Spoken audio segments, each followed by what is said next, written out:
Vítimas de trânsito. Vítimas de trânsito, né? Vamos reconsiderar. Vou chamar agora os amigos públicos e representar as vítimas.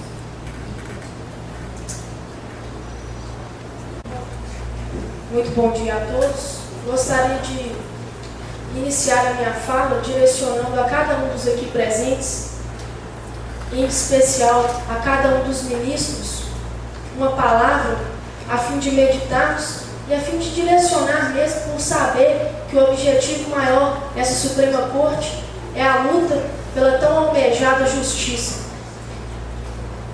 Quero ler apenas um versículo que está em Mateus capítulo 5, versículo 6, que diz o seguinte: bem-aventurados os que têm fome e sede de justiça, porque serão saciados.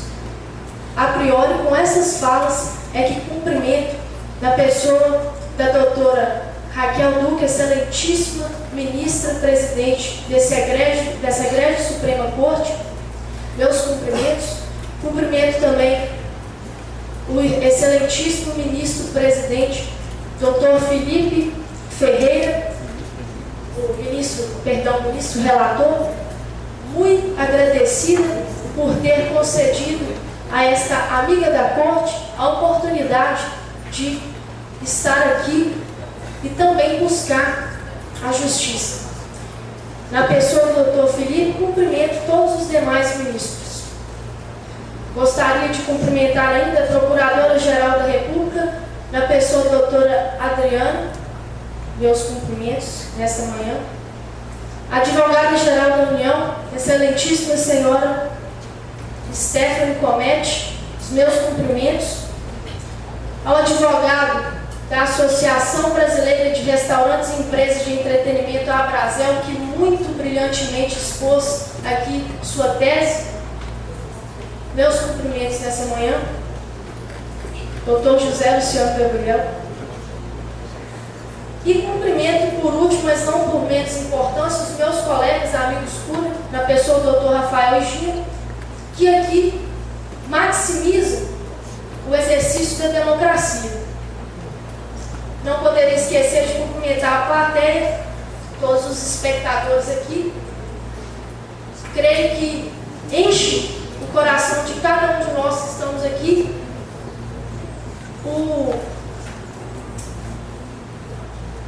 a curiosidade, a busca da democracia que os senhores representam. Muito obrigada também pela presença nessa manhã.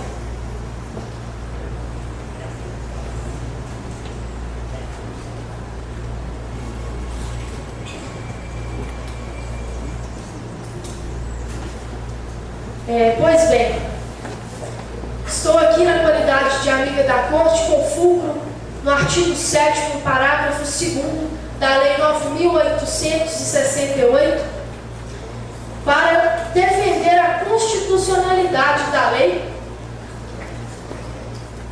com o intuito de defender vidas. Esse é o nosso intuito aqui. Foram questionados os artigos 2º, 4º, bem como os incisos 3, 4 e 8 do artigo 5º dessa referida lei.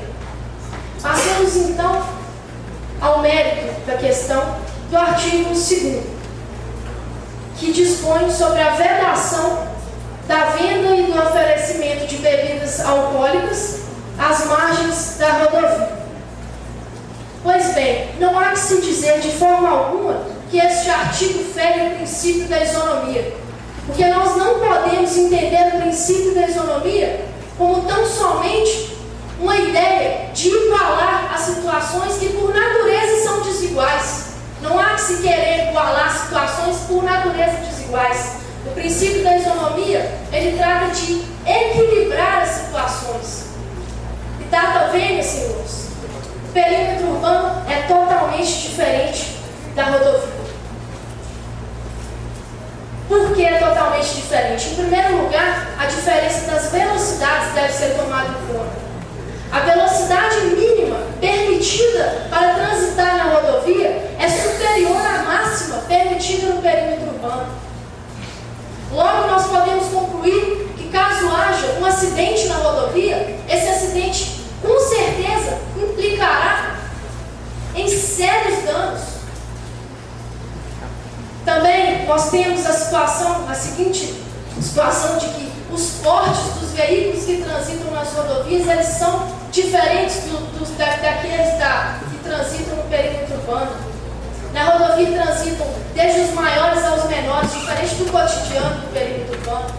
Lá transitam carretas, os chamados cegonha, caminhões cegonha, que são enormes. É óbvio que um choque, uma colisão em alta velocidade com um veículo desses ocasionará sérios danos, isso é óbvio.